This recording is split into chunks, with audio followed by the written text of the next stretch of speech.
La crisis de los misiles de Cuba es como se denomina el conflicto diplomático entre los Estados Unidos, la Unión Soviética y Cuba en octubre de 1962, generado a raíz de la forma de conocimiento por parte de Estados Unidos de la existencia de bases de misiles nucleares de alcance medio del ejército soviético en Cuba.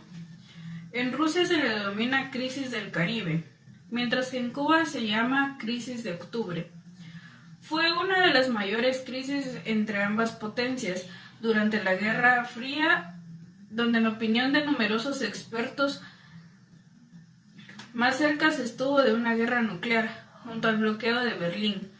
Los ejercicios Able Archer 83 y el derribo del vuelo 007 de Korean Air. Solo 2 veces en la historia se ha alcanzado una condición de defensa de nivel 2 en Estados Unidos.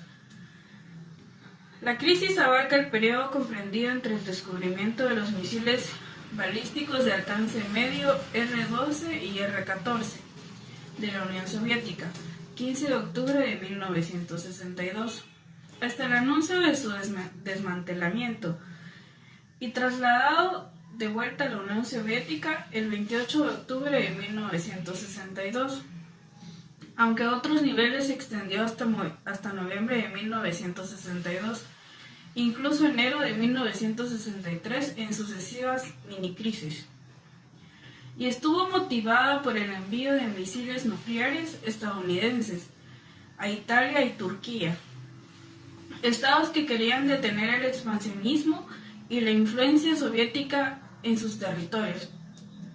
Los orígenes del conflicto residen en la siguiente cadena de hechos. Número 1. En 1958 y 1959, y bajo el gobierno de Dwight Eisenhower y en plena Guerra Fría, Washington desplegó misiles balísticos con ojivas nucleares en Italia y Turquía, países miembros de la OTAN que buscaba detener la expansión soviética. Se trataba de los misiles SM-78 Júpiter con un alcance de 2.400 kilómetros. De acuerdo con el Centro de Estudios Estratégicos e Internacionales, CSIS, la ojiva nuclear que transportaba cada proyectil tenía un poder destructivo de 1.44 megatones, o el poder equivalente a 100 Little Boy. La bomba atómica lanzada sobre Hiroshima al final de la Segunda Guerra Mundial. Este despliegue ponía a las principales ciudades soviéticas, incluyendo Moscú y San Petersburgo, al alcance de misiles nucleares capaces de destruirlas. Eisenhower ya había reconocido que instalar misiles con el rango suficiente para impactar Moscú podría llevar a la Unión Soviética a hacer lo mismo en Cuba o México como respuesta. Desde 1959, la Revolución Cubana impulsó varias medidas de carácter socialista, algunas de las cuales, como ley de reforma agraria, afectaron a intereses estadounidenses en la isla. Como respuesta, la administración de Eisenhower inició una agenda política dirigida a derrocar el régimen socialista recién instaurado. Esta comprendía el bloqueo económico, propaganda contrarrevolucionaria, fomento y apoyo de grupos armados dentro de Cuba, contrarios al nuevo gobierno de Fidel Castro, sabotajes a instalaciones económicas y civiles, filtración de espías, ataques piratas, quemas de campos de caña de azúcar, intentos de asesinato a sus principales líderes, violaciones del espacio aéreo y naval por aviones y navíos de guerra estadounidenses, y finalmente poner en marcha un plan para invadir militarmente la isla utilizando exiliados cubanos y mercenarios latinoamericanos. Aunque participarían pilotos de guerra estadounidense, no estaba prevista la intervención directa del ejército de Estados Unidos. En abril de 1961, La derrota sufrida por la administración Kennedy en el intento de invadir Cuba, utilizando un desembarco de disidentes entrenados por la CIA por Bahía de Cochinos. La respuesta militar desencadenada por Cuba bajo dirección de Fidel Castro derrotó la invasión en menos de 72 horas. Como respuesta al fracaso de Bahía de Cochinos, Estados Unidos puso en marcha la Operación Mangosta en octubre de 1961. Esta constituida de manera directa utilizando el ejército estadounidense. Se planeaba iniciar el conflicto mediante una operación de falsa bandera al estilo del USS Maine, que tuviera lugar en la base naval de Guantánamo o en las aguas jurisdiccionales de Cuba. Los servicios de inteligencia de la Unión Soviética detectaban el plan de invasión militar inminente y se lo notifican a Cuba. El líder soviético Nikita Khrushchev aprovechó la coyuntura para proponer a La Habana la instalación en Cuba del misil balístico de alcance medio R-12 como medida disuasiva contra los planes del gobierno estadounidense. Fidel Castro entra en desacuerdo y le dice que con ese propósito es preferible un acuerdo militar entre Cuba y la Unión Soviética. En dicho tratado se establecería que una invasión a Cuba sería equivalente a un ataque directo a la Unión Soviética, pero Khrushchev no estuvo de acuerdo e insiste en que la instalación de los misiles no solo serviría para proteger a Cuba, sino también para aumentar la capacidad defensiva de todo el bloque socialista. El líder cubano acepta, pero sugiere que el traslado y la instalación de los cohetes se realicen de forma pública. Sin embargo, los soviéticos se niegan a hacerlo antes de que los cohetes queden totalmente operativos. Por su cercanía a Estados Unidos, una base de misiles de este tipo potencialmente podía vulnerar a aquel país, compensando la escasa provisión soviética de misiles de alcance intercontinental, igualando así la amenaza que significaba para el pueblo soviético los misiles de alcance medio Júpiter estadounidenses emplazados en Turquía, estado fronterizo con la Unión Soviética y en la República Federal Alemana. Por ello, el líder soviético Nikita Khrushchev y su gobierno decidieron asegurar la isla con instalación de bases de misiles con capacidad para alcanzar Estados Unidos y dispuestos para llevar cabezas nucleares. Daban así un paso más en la carrera armamentista que caracterizó el periodo de la Guerra Fría entre estas dos potencias.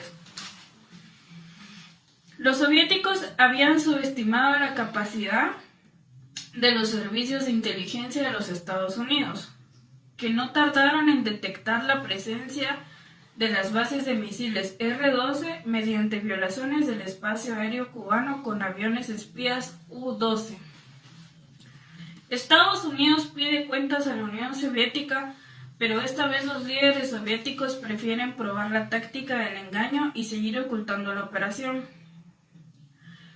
En el comienzo de la crisis, la instalación del misil balístico de alcance medio R-6 por parte del personal militar soviético en Cuba fue descubierta por las fotografías de un tipo especial de avión estadounidense, el U-2, en vuelo sobre Cuba a mediados de 1962. Analistas de la CIA señalaron el presidente John Kennedy que las estructuras fotografiadas en Cuba parecían corresponder a instalaciones de misiles tácticos, todavía no operativas, pero que le estarían en poco tiempo, lo cual significó para el gobierno de Estados Unidos una gran preocupación por cuanto apenas 200 kilómetros separaban al territorio estadounidense, específicamente la península de Florida, de las costas cubanas, distancia que se consideraba fácilmente superable por los misiles soviéticos. y dejarían sin respuesta a la defensa de Estados Unidos y los sistemas de alerta temprana de Batalla 8.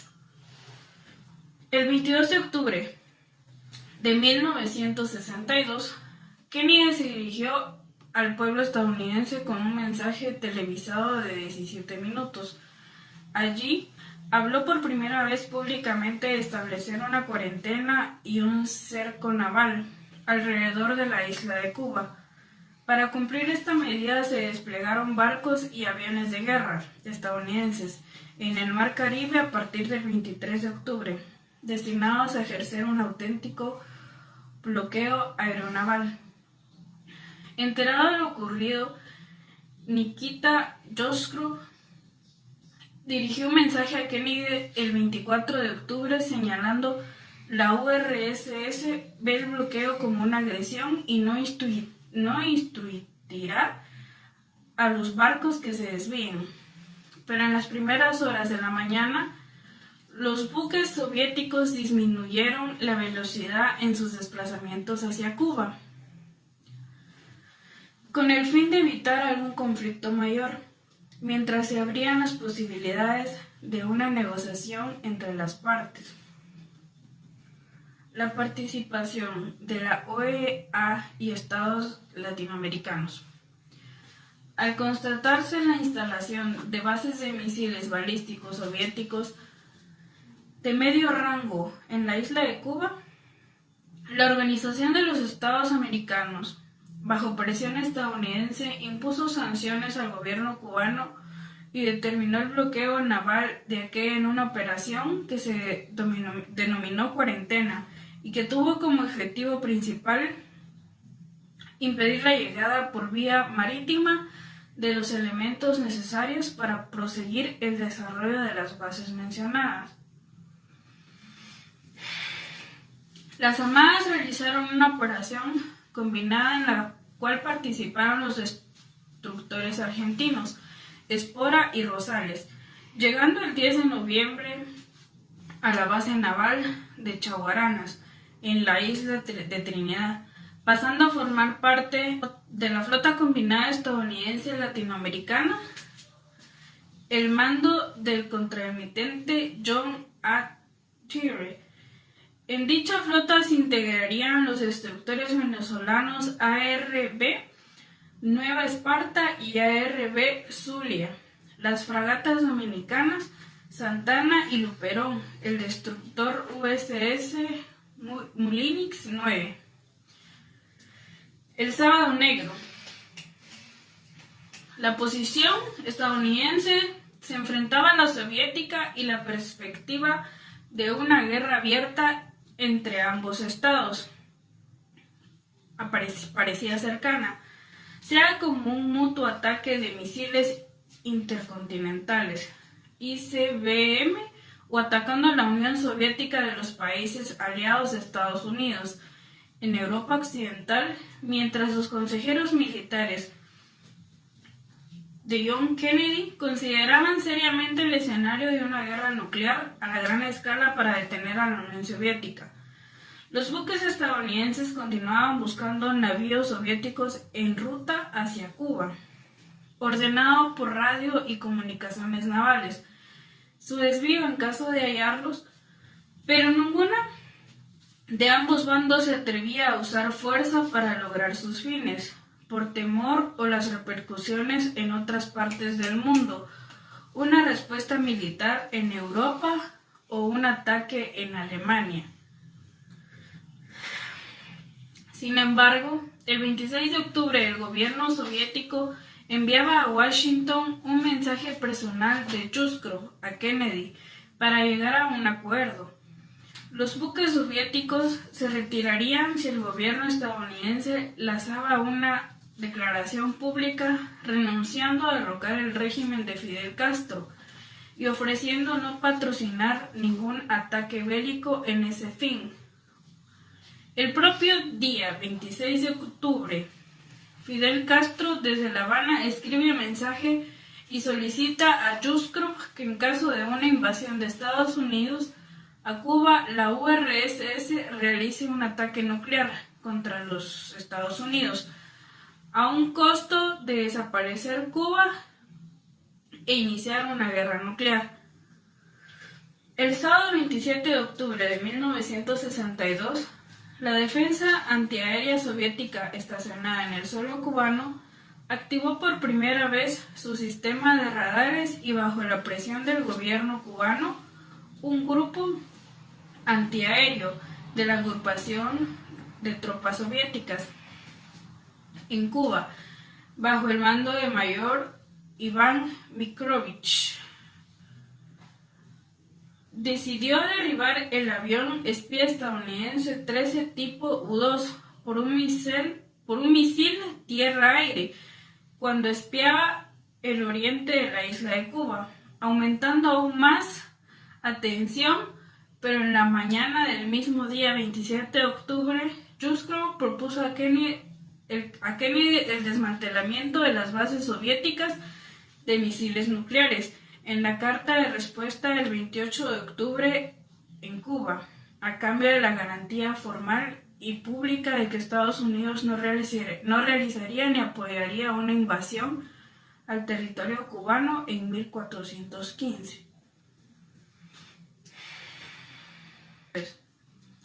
Además, la propuesta soviética establecía que los Estados Unidos también deberían a cambio ejecutar el desmantelamiento de las bases de misiles nucleares estadounidenses situados en el territorio de Turquía, país fronterizo con la Unión Soviética. También se pedía el retiro del misil balístico de alcance medio PGM-19 Júpiter, que los estadounidenses mantenían en el sur de Italia. Los diplomáticos soviéticos y estadounidenses realizaron urgentes y continuas negociaciones secretas en Washington y en Moscú, transmitiendo las propuestas de uno y otro bando para solucionar la crisis durante todo el día 27. No obstante, en las negociaciones secretas estuvo excluido Fidel Castro. En tanto, el gobierno soviético se negó a realizar consultas sobre el tema con el régimen de La Habana. De hecho, ya el 26 de octubre, el gobierno cubano había pedido a Khrushchev no ceder ante Kennedy, pues una invasión estadounidense contra Cuba se consideraba como inminente. Las tropas soviéticas estacionadas en Cuba recibieron órdenes de mantenerse en sus puestos hasta recibir nuevas órdenes de Moscú, manteniendo bajo su exclusiva custodia todo el arsenal nuclear. Tras las negociaciones secretas, Kennedy y su gabinete aceptaron la oferta soviética en la madrugada del domingo 28 de octubre a espaldas de Fidel Castro, quien reprochó pública y en correspondencia a Khrushchev los días 28, 12, 30, 16, 31 y 17 de octubre. Este acuerdo se conoció más tarde, ya que Kennedy lo aceptó con la condición de no invadir Cuba ni apoyar grupo alguno con esa intención. El desmantelamiento del misil balístico de alcance medio PGM-19 Júpiter de Turquía no fue hecho público hasta que se llevó a cabo 6 meses después. En los primeros días de noviembre, el espionaje aéreo estadounidense mostró que buques soviéticos cargaban el armamento nuclear desplegado hasta entonces en Cuba, acreditando el cumplimiento del acuerdo del 28 de octubre. El 20 de noviembre, el gobierno de Estados Unidos puso fin a sus patrullajes navales alrededor de Cuba, y 2 días después, el primer ministro soviético Anastas Mikoyan visitó La Habana informando al régimen de Castro que la presencia militar soviética continuaría en Cuba, pero solo dotada de armas convencionales, retirando a la Unión Soviética todo su armamento nuclear y el misil balístico de alcance medio de la isla, a pesar de las renovadas solicitudes del gobierno cubano en sentido contrario. Después de la Segunda Guerra Mundial, los Estados Unidos enfocaron su atención hacia América Latina, en donde históricamente han impuesto su homogeneidad política y económica en nombre de la libertad, la democracia y la cooperación económica de los pueblos para el bienestar y la prosperidad común. Muestra de la política exterior estadounidense en América Latina son las acciones o golpes militares promovidos por la Agencia Central de Inteligencia, la CIA, para derrocar a los gobiernos con tendencias nacionalistas o izquierdistas.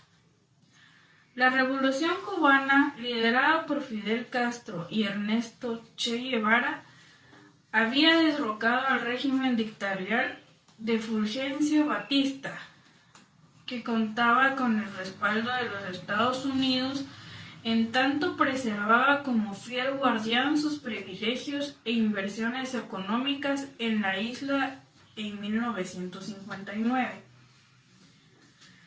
Al lesionarse los intereses económicos estadounidenses, con las medidas nacionalizadoras y la declaratoria abierta de que el gobierno implantado en Cuba era antiimperialista y antiyanqui, reafirmando así su tendencia marxista-leninista, el rompiendo cubano-estadounidense y la aplicación del bloqueo económico por parte del gobierno de Eichhofer. Para los Estados Unidos era intolerable la existencia en América de un régimen que evolucionaba rápidamente hacia el comunismo, ya que constituía una amenaza en la región, no solo como difusor de los ideales de la revolución proletaria, sino que también por su iniciativa de tejer los lazos de unidad de un latinoamericanismo que desafiaba su predominio imperialista y su política intervencionista. Con el ascenso del demócrata John Kennedy, se lleva a cabo el plan ideal previamente por la CIA de invadir Cuba. Los disidentes o contrarrevolucionarios cubanos exiliados en los Estados Unidos habían recibido entrenamiento militar y se preveía apoyo naval y aéreo para garantizar el éxito de su empresa. La invasión, con el propósito de derribar el régimen de Fidel Castro, se lanzó a mediados de abril, eligiendo como punto de desembarco Playa Girón en Bahía de Cochinos en 1961. Fracaso de los contrarrevolucionarios financiados por Estados Unidos.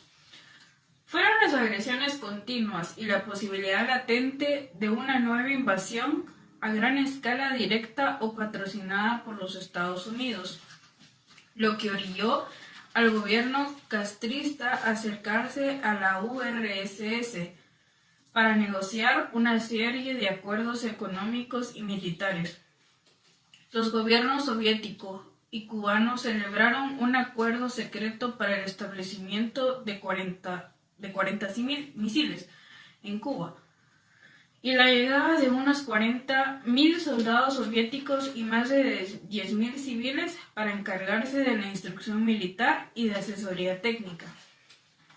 La crisis de los misiles o la crisis de octubre, como se le conoce en Estados Unidos y en Cuba respectivamente, tuvo lugar entre el 14 y el 28 de octubre de 1962. Aviones de reconocimiento U-2 de la Fuerza Aérea estadounidense fotografiaron rampas de lanzamiento y misiles a medio instalar en Cuba con alcance de 3.000 kilómetros con gran poder de destrucción que tomó por sorpresa al gobierno de los Estados Unidos.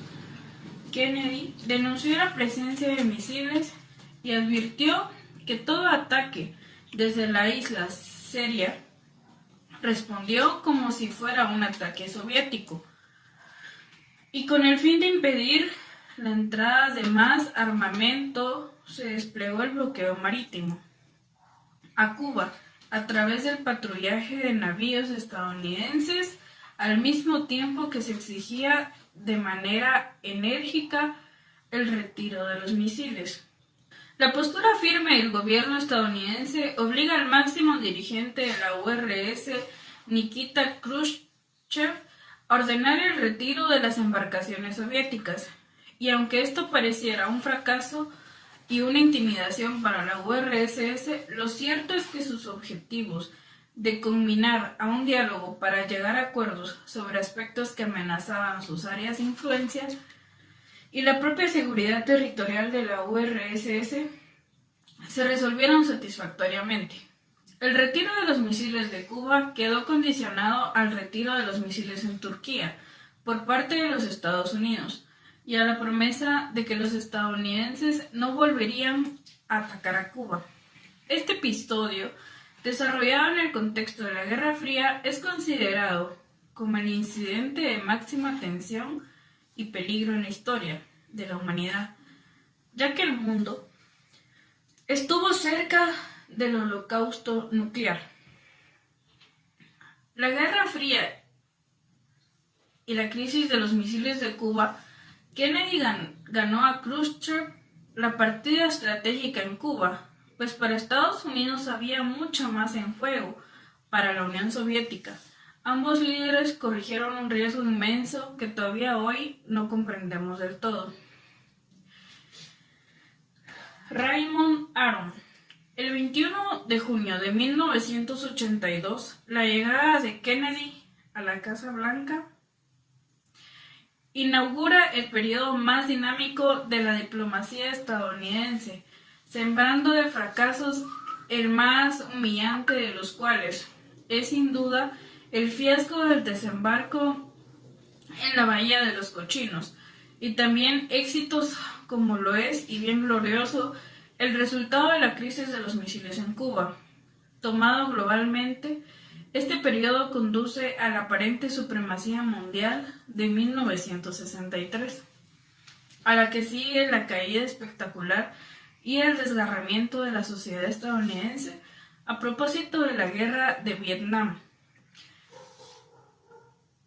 Como aparente y espectacular que sugiere la incertidumbre del juicio, es que entre 1963 y 1972 los datos materiales no han variado mucho, por lo que nos ha faltado la visión retrospectiva para decidir cuál es la significación auténtica del ascenso y la decadencia. Peripecias que por dramáticas que sean, quizás solo merezcan algunas líneas en el relato que escribirán a los historiadores del porvenir, a menos que se muestren reveladoras del destino de la República estadounidense, incapaz de superar la oscilación entre la cruzada y la retirada, así como de medir con plena conciencia las servidumbres adscritas a la preponderancia. En 1968, en el momento de ser elegido Richard Nixon, los sobrevivientes del equipo de Kennedy pertenecían al grupo de las Palomas.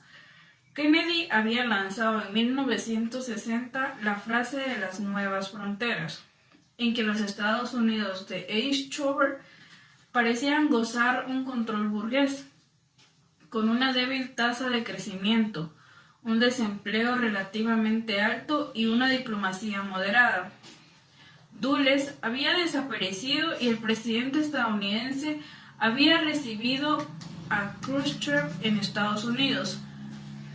En 1960, por intermedio de las Naciones Unidas, los estadounidenses intervinieron en el Congo ex-belga para mantener la unidad de este vasto país, pues se oponían a la secesión del Katanga. Tampoco querían que Berlín se transformase en una ciudad libre, aunque no se oponían a negociar sobre el tema. Kennedy apareció enseguida como ágil y activo. Quería ofrecerle al mundo otra imagen de Estados Unidos, y tanto hablaba el lenguaje de la Guerra Fría, o al menos el de la confrontación como el de la distensión. Se rodeó de universitarios, muchos procedentes de Harvard, de la Wright Corporation, que desplazaron a los juristas y hombres de negocios que formaron el grueso de los equipos de consejeros durante los 2 mandatos de Eisenhower y aún Truman. Estos profesores o investigadores habían elaborado un sistema de pensamiento más sutil que el de los generales o los almirantes. La finalidad global de la estrategia estadounidense no sufrió mutación alguna, pero sus responsables tomaban conciencia más clara de los diversos terrenos en que se desarrollaba la rivalidad soviético-estadounidense, el militar clásico y nuclear y el político ideológico, cuyos resultados dependían de las luchas de los partidos dentro de los estados. La subversión y la contrainsurgencia representaban una especie de dominio intermedio entre el terreno militar y el terreno político, ya que ambas tenían las 2 dimensiones. Los consejeros del presidente, según su propio testimonio, temían al desprecio que los jefes de las fuerzas armadas y los profesionales de la CIA manifestaban contra las cabezas de huevos, como llamaban a los intelectuales, por considerarlos inconscientes de las rudas necesidades de la lucha por la vida entre los estados. Estos consejeros se esforzaban por volverse fuertes y en ese deseo se reflejó el consentimiento que dio Kennedy a la expedición de los refugiados cubanos en el último momento, cuando hubo que elegir entre el desastre y la intervención de la Marina o la aviación estadounidense. El presidente aceptó lo primero, acumulando sobre su cabeza el doble oprobio de una gestión injustificada y de una debilidad inexcusable. Eisenhower, que había autorizado los preparativos, ¿habría dado luz verde? Nadie puede responderlo con certeza. La instalación en el Caribe de un régimen que se ufanaba de su marxismo-leninismo equivalía a una intromisión del rival en una zona que los responsables de los Estados Unidos habían considerado siempre como su coto privado. Y la tentativa organizada por la CIA de derrocar a un régimen revolucionario mediante sus opositores recordaba a la vez una práctica antigua de Estados Unidos en Nicaragua y en Panamá, y el recurso a la acción subversiva o contrasubversiva que había tenido éxito en Irán y en Guatemala. Y todavía no se puede comprender cómo aquellos inteligentes consejeros de Kennedy pudieron creer que esta tentativa triunfaría en Cuba contra Fidel Castro.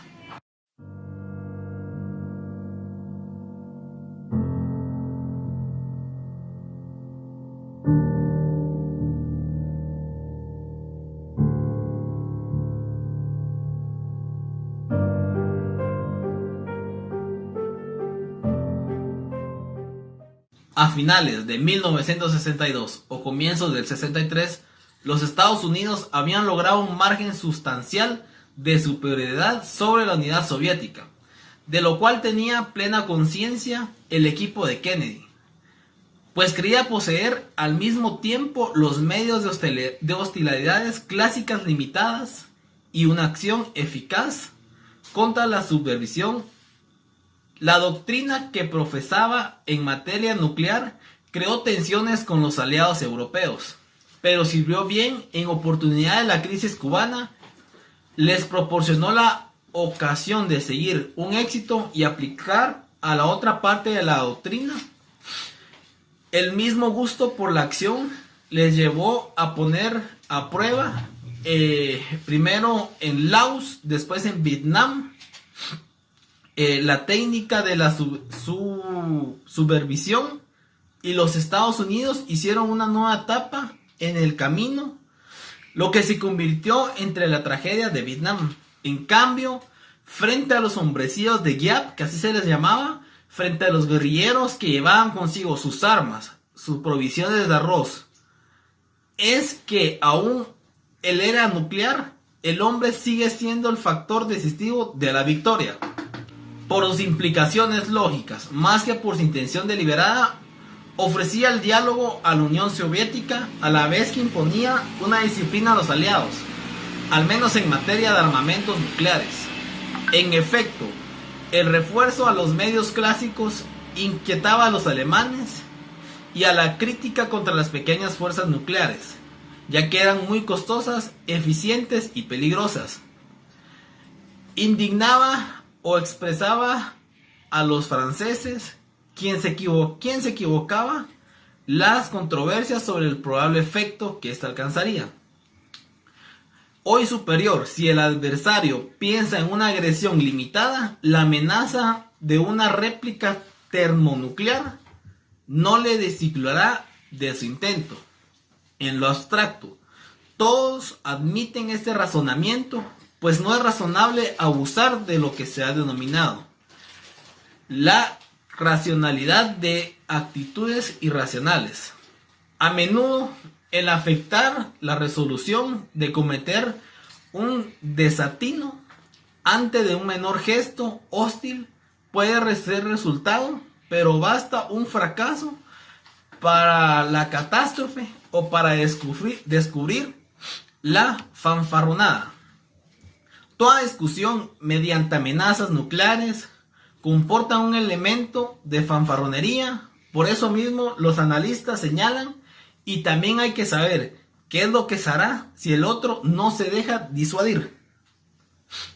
El hecho que en cambio no tiene la evidencia que le atribuirán los análisis y consejeros de Kennedy era la aplicación de razonamiento al caso de Europa.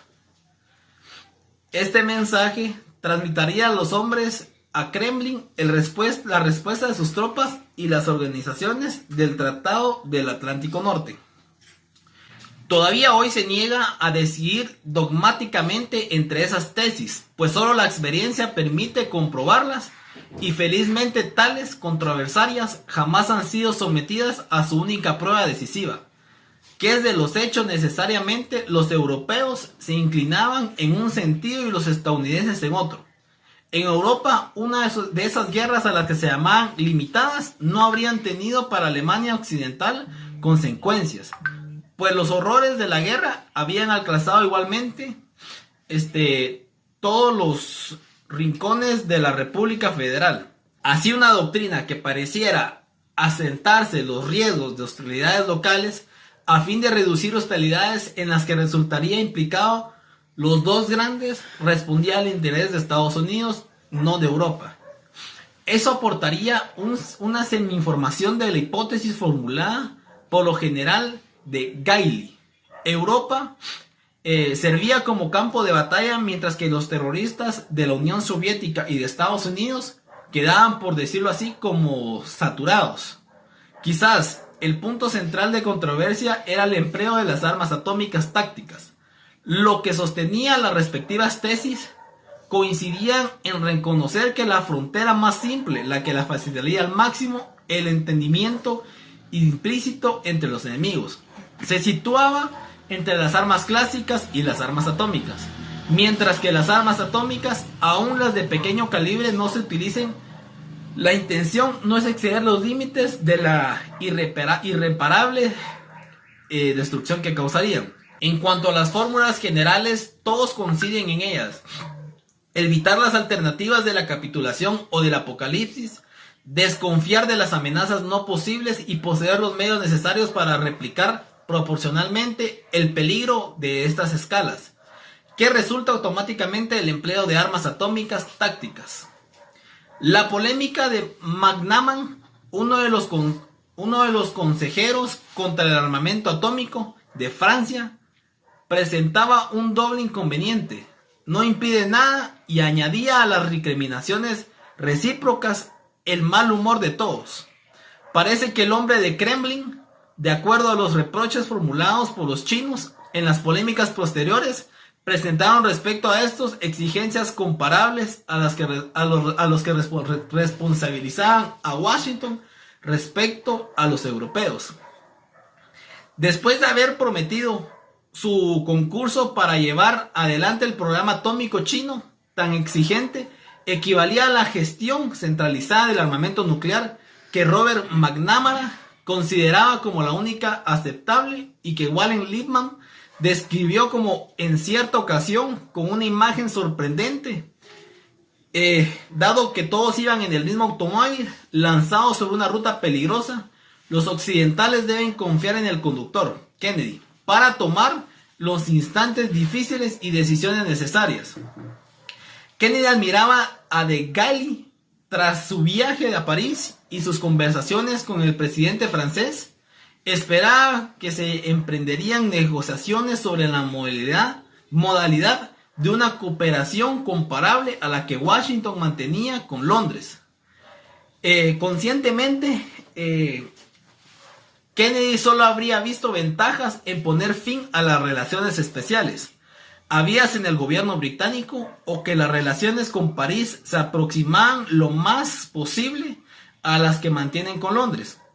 Pero no se llegó a eso ni se pudo llegar, porque el general de Gaulle en Francia de liquidar la guerra solo criticaba a la Alianza Atlántica en 1961 para justificar una política dictada por concepción racialmente distinta e implacable, para que el presidente Kennedy se inspiraba en una ambición que los hombres de la República habían alimentado, pero que debieron abandonar a causa de la Guerra Fría. Lo que quería Gaulle que era una diplomacia independiente, o sea que Francia no apareciera mareamente como un miembro más de la coalición atlántica al servicio de las acciones estadounidenses. La controversia sobre la estrategia nuclear y la organización de la alianza solo tendían a disimular un objetivo: la palabra independice reaparecía en todas las circunstancias, en los escritos o en los labios de Gaulle. En el concerniente a la gestión de los asuntos internos, la Francia y la República diferenciaba del gobierno seguro de sí mismo y del porvenir, con los balances que mostraban Supervalit. Rechazaba fácilmente de injerencia extranjeras, pero en general los franceses se gobernaron desde 1946 a 1958. Y a finales de este periodo, los estadounidenses apenas sentían ya la necesidad de aportar ayuda moral y financiera a los partidos o los sindicatos anticomunistas. De hecho, el particular de la OTAN no le habría impedido a de Gaulle ninguna de sus gestiones, ni sus viajes, ni sus tomas de posición, como le impidió repartir los gastos militares según las preferencias y montar una fuerza estratégica de disunción. La independencia excluida, naturalmente una organización que simbolizaba el papel dirigido del aliado y atentaba contra la noción tradicional de la soberanía, aunque fuese en virtud de un acuerdo liberalmente negociado. Si este análisis es exacto, y no creo que de buena fe objeten gravemente a Kennedy, no podía o de modo alguno transformar a un hombre que él veía entre un héroe histórico y a él que había querido con toda la felicidad. El equipo Kennedy, por su voluntad de acción, por la supervivencia del espíritu de confrontación con la Unión Soviética y por sus doctrinas estratégicas nucleares, tenía que chocar inevitablemente con el general de Gaulle. El gran designo, así era llamado él, de los hombres de la nueva frontera, se topaba con el gran designo, el jefe de Francia libre. Los objetivos de los hombres de Washington, una comunidad atlántica formada por el continente europeo, más Gran Bretaña y Estados Unidos, equivalía a los ojos de Gaulle a la permanente subdivisión dominación de Europa a Estados Unidos y de todos los europeos. Al ser una combinación, el gran designo, el Atlántico y el diálogo con la Unión Soviética,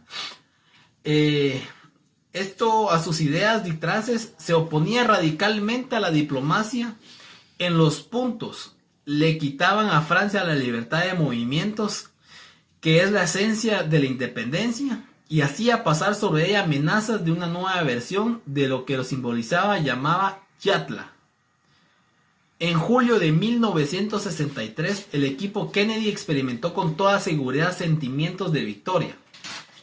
Durante los 2 primeros años había ocasionado entre el fracaso y la desilusión, con el fiasco de la Bahía de los Cochinos.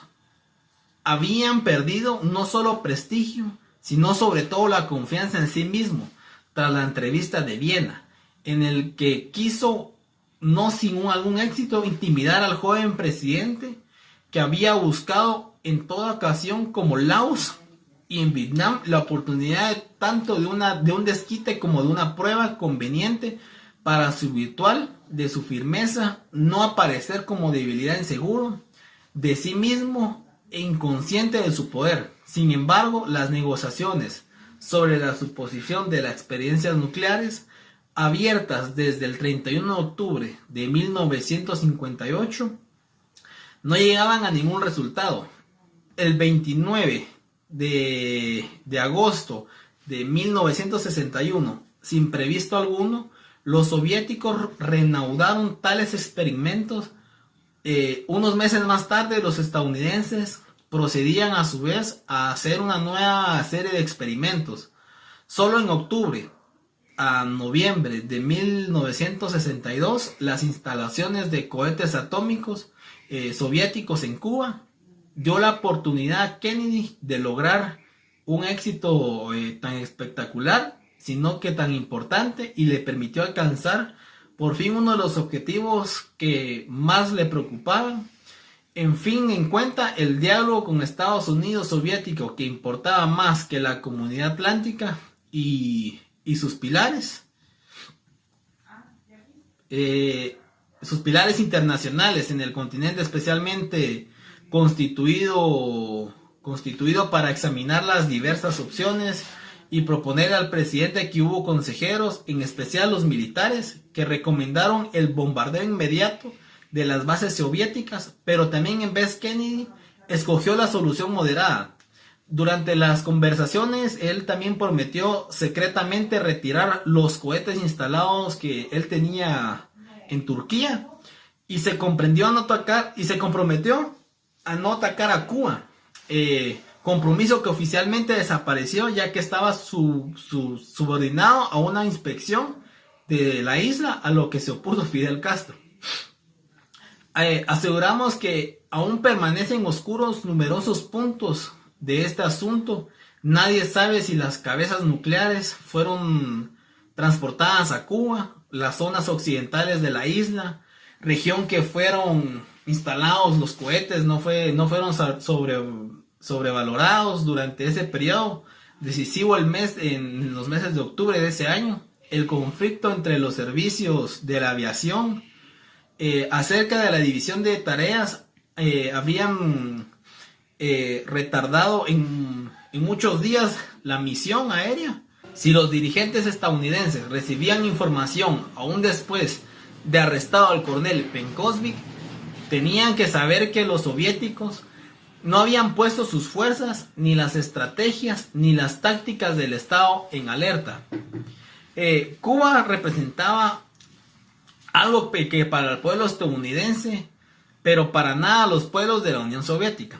Es evidente que el observador, tras conocer el resultado del episodio, goza de una serenidad que no atribute al actor, cuya decisión corre el riesgo de afectar a decenas de millones de hombres. Solo resta decir que los franceses, y de modo general los europeos, con pocas excepciones, parecen no haber participado de la angustia del equipo de Kennedy y de unas fracciones importantes de estadounidenses. Kennedy había ganado una partida desde el punto de vista material. porque desde el punto de vista material y económico él no había perdido nada, lo había perdido en algún otro sentido. A pesar de su alegato de disculpas, había obtenido lo que él quería: la promesa estadounidense de abstenerse a toda agresión contra el régimen comunista de Fidel Castro. Los chinos, al juzgarlo, le rechazaron a la vez, y a la opinión mundial en conjunto estimó que Estados Unidos había conseguido un éxito, pero todavía no estaba cerrado el episodio. Y cabe preguntarse si siguen siendo crisis cubanas un hecho sin utilidades, o un punto de retorno de los posguerristas. A diferencia de Style, conducía una diplomacia planteada. Fue, según Fidel Castro, quien surgió las instalaciones de proyectiles balísticos en Cuba, frente a las costas de Florida. Ahora bien, algunos jefes militares habían recomendado al presidente un ataque aéreo inmediato contra dichas bases. Si esto hubiese ocurrido, los hombres de Kremlin habrían tenido que decidirse entre la guerra nuclear o en alguna réplica militar contra el centro de Europa. Por tanto, o la mera protesta imponente, por decirlo así, fueron corriendo un riesgo inmenso que todos hoy comprendemos. Esta hipótesis no parece excluible, en razón del poco respeto que se le tenía, que Kennedy sentía tras el fracaso del desembarco en la Bahía de los Cochinos y lo ocurrido en la entrevista de Viena. Quizá bulía en su pensamiento que dichas bases lo obligarían a Kennedy a negociar sobre Berlín, especialmente sobre otros problemas. Aliándose a la sucesión de los acontecimientos, lo que resultó de la crisis de octubre-noviembre de 1962, aparte de la caída de Khrushchev, y esto fue una indicación definitiva del noviembre de 1958 referente a Berlín Oeste, y casi un año más tarde la firma del Tratado de Moscú. Sobre la suspensión parcial de las experiencias nucleares, tratado seguido 4 años después por el Tratado de no proliferarse a los armamentos atómicos. Todo ocurrido como si la confrontación directa entre los dos grandes hubiera indicado a los responsables de los dos bandos a tomar medidas oportunas, que simbolizaban una resolución común al eliminar hasta donde fue posible lo peligroso de la guerra. La primera guerra en la historia de la humanidad, que preparaba con un propósito que nadie la libraría. El presidente Nixon predicaba modestias entre el anterior ascenso y la actual decadencia, ante la supremacía y la caída. Aún hay un hecho fundamental, que la guerra de Vietnam, iniciada por el ejército francés en diciembre de 1946 y tomada a cargo de los estadounidenses en 1954, tras los acuerdos de Ginebra, los Estados Unidos habían perdido en Vietnam su más bello título, que así le llamaban ellos, el del campeón de los derechos de los pueblos y de los individuos a disponer de sí mismos, y esa brillante imagen que solo ellos tenían. Entre los centenares de miles de jóvenes bien nutridos y excelentemente equipados que ellos tenían, y habían perdido un año valiéndose entre los arrozales, como le decían ellos, contra esos hombres y esas mujeres y esos niños cuya hambre y mirada cargaban de reproches, le planteaban a cada instante cuáles eran las razones de su presencia ahí. En la gravedad de la crisis que atraviesa desde hace algunos años los Estados Unidos, ya sea historiadores que tengan por excesivo este juicio o no, nadie pondrá en duda el maleficio, el efecto de la guerra en Vietnam sobre el pueblo estadounidense, y eso todos lo admitirían. Un error estratégico y político, pues la propagación del consumismo al conjunto de la religión formada por Vietnam, mucho menos en el sentido material e inmaterial de este adverbio, que el contenido de Vietnam del Norte, al precio de enviar entre 1965 y 1968 un cuerpo expedicionario de 500,000 de hombres para dar una orden después de retirar a los soldados y suplirla con bombardeos aéreos. Eso era una creciente violencia. Todo el ejército se asemejaba al país donde procede y se representa la máquina militar de Estados Unidos. Tiene el poderío de la industria, de la fábrica y de ninguna parte. Los soldados habían llevado el brazalete símbolo de la solidaridad con el movimiento contra la guerra. Esto sin negarse a entrar en operaciones de enfrentamientos. De estas dos expresiones de la sociedad estadounidense, la técnica y el derecho individual a desistir, la primera fue más visible que la segunda. Esta máquina militar, con sus B-52, sus centenares de helicópteros, sus barreras artilladas, sus bombarderos, según las cifras oficiales, 23.360 kilómetros cuadrados habían sido sometidos solo hasta 1970 a la acción de los productos defilantes de los explosivos, de las bombas y las municiones. Estos habían alcanzado, se dice que hasta 13 millones de toneladas a finales de 1971. Todas estas armas mortíferas contra una nación de 17 millones de personas, en su mayoría campesinos, lo desmesuaron de estos medios, descalificaban a un fin estratégicamente tan moderado como era mantener un gobierno no comunista en Saigón. Rara vez había resultado tan simbólica la imagen de David y Goliat como en esta larga prueba de fuerza entre esas enormes máquinas y esos pequeños hombres. Durante la primera fase de la subversión, mantuvo una campaña sistemática de atentados contra los representantes del gobierno de Saigón.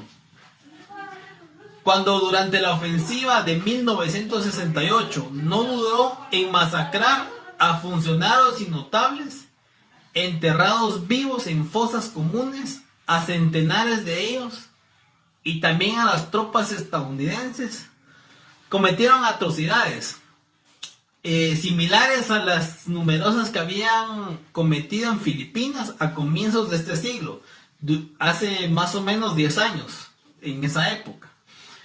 Aún no existía la radio ni televisión, ni aquellos indígenas a los ojos quienes asumían la carga de hombres blancos eran vistos como si todavía ellos eran totalmente por la condición humana en la que ellos vivían. La estrategia adoptada agravó los inevitables efectos de la maquinaria bélica estadounidense entre 1965 y 1968. El general Westmoreland, que mandaba las tropas estadounidenses, él mandaba cuerpos extraditados para los Estados Unidos, recurriendo sobre todo dos métodos, que exigía un mínimo de cooperación por parte de vietnamitas, castigar a Vietnam del Norte, porque dirigentes de Hanoi abandonaron la lucha, y concentrar el refuerzo militar en las regiones poco pobladas que estaban inmediatamente al sur del paralelo 18, llamaban ese tiempo, a los efectos de destruir la mayor cantidad posible de unidades norvietnamitas. Esta fue nuestra exposición. Muchas gracias.